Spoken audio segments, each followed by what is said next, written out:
اب حلیمہ کے یہاں برکتوں کی بارش ہونے لگی۔ ہر چیز میں برکت ظاہر ہو رہی تھی۔ جانور موٹے ہو گئے، دودھ سے تھن پھول آئے، ہر طرف برکت ہی برکت تھی۔ رفتہ رفتہ 2 سال گزر گئے۔ آمنہ کا لال حلیمہ کا دودھ پیتا۔ حلیمہ کی ایک بیٹی تھی شیمہ، اس کی گودیوں میں حمکتا۔ صحرا کی کھلی فضا ہوتی اور دیہات کی سادہ زندگی۔ جسم تیزی سے بڑھا، ہاتھ پیر میں طاقت آ گئی اور بچہ خوب تندرست ہو گیا۔ شیر خواری کے دن پورے ہو گئے۔ اب وقت آیا کہ بچہ پھر ماں کی گود میں جائے اور اس کے گھر کی رونق بنے۔ لیکن کیا حلیمہ اس بچے کو جدا کر دیں؟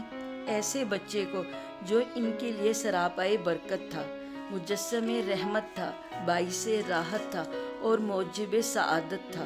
کسی طرح بھی طبیعت اس کو چھوڑنے پر تیار نہ تھی۔ تمنا تھی کہ کچھ دنوں وہ ساتھ رہے، کہ برکتوں کا سلسلہ تا دیر قائم رہے۔ وہ بچے کو لے کر ماں کے گھر کی طرف چلی، لیکن ارادہ تھا کہ ان سے گزارش کریں گی کہ بچے کو کچھ دن اور ساتھ رکھنے کی اجازت دے دیں۔ چنانچہ وہ آمنہ کے پاس آئیں اور بولیں، مجھے اندیشہ ہے کہ اگر محمد صلی اللہ علیہ وسلم ابھی سے مکہ میں رہ گئے تو کہیں یہاں کی آب و ہوا سے کوئی نقصان نہ پہنچ جائے۔ کیوں نہ آپ کچھ دن ہمارے یہاں رہنے دیں، ذرا اور بڑا ہو جائے پھر آ جائے گا۔ اس طرح حلیمہ آمنہ سے ضد کرتی رہی، پہم اصرار کرتی رہی، طرح طرح سے مناتی رہی، مکہ کی آب و ہوا سے ڈراتی رہی، یہاں تک کہ وہ تیار ہو گئی۔ اب کیا تھا، حلیمہ کا دل خوشی سے باغ باغ ہو گیا، آنکھیں چمک اٹھیں اور چہرہ دمک اٹھا، اور وہ محمد صلی اللہ علیہ وسلم کو لے کر پھر اپنے گھر آ گئی۔ محمد صلی اللہ علیہ وآلہ وسلم پھر اسی صحرا میں آ گئے۔ اب پھر وہی کھلی فضا تھی، ریت کے ٹیلے تھے، چکنے چکنے پتھر تھے، وہی ساتھی اور وہی ہمجولی تھے۔ محمد صلی اللہ علیہ وآلہ وسلم پھر اسی طرح پتھروں سے کھیلتے، ریت پر اچھلتے اور بچوں کے ساتھ ادھر ادھر دوڑتے۔ محمد صلی اللہ علیہ وآلہ وسلم اب 5 سال کے ہو گئے۔ حلیمہ سے جدائی کی ساعت پھر آ پہنچی۔ محمد صلی اللہ علیہ وسلم سے حلیمہ کو بے حد محبت تھی۔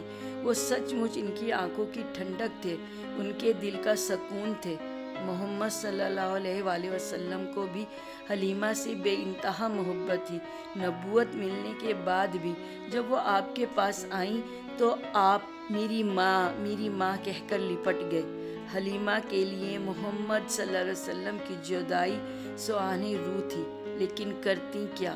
اب گھر پہنچانا ضروری تھا، مزید روکنا ممکن نہ تھا۔ پھر ایک وجہ اور بھی ہوئی جس کی وجہ سے حلیمہ نے اور جلدی کی۔ ایک روز وہ بیٹھی ہوئی تھی اور ساتھ میں محمد صلی اللہ علیہ وسلم بھی تھے کہ اتنے میں حبشہ کے کچھ عیسائیوں کا گزر ہوا۔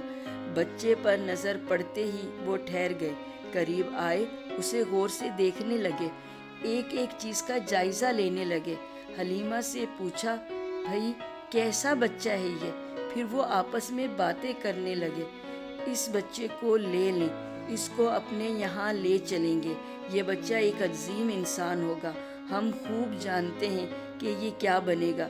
حلیمہ ان کا مطلب سمجھ گئی، ان کے ارادوں کو بھانپ گئی، ان کی سازشوں سے گھبرا کر اٹھی، ڈری کہ کہیں سچ مچ وہ اسے چھین نہ لیں، موقع پا کر اچک نہ لیں یا کوئی آزار نہ پہنچا دیں۔ چنانچہ وہ نظر بچا کر بھاگ کھڑی ہوئیں اور بچے کو لے کر غائب ہو گئیں۔ حالانکہ انہیں امید نہ تھی کہ اس طرح وہ بھاگ سکیں گی اور بچے کو ان سے بچا سکیں گی۔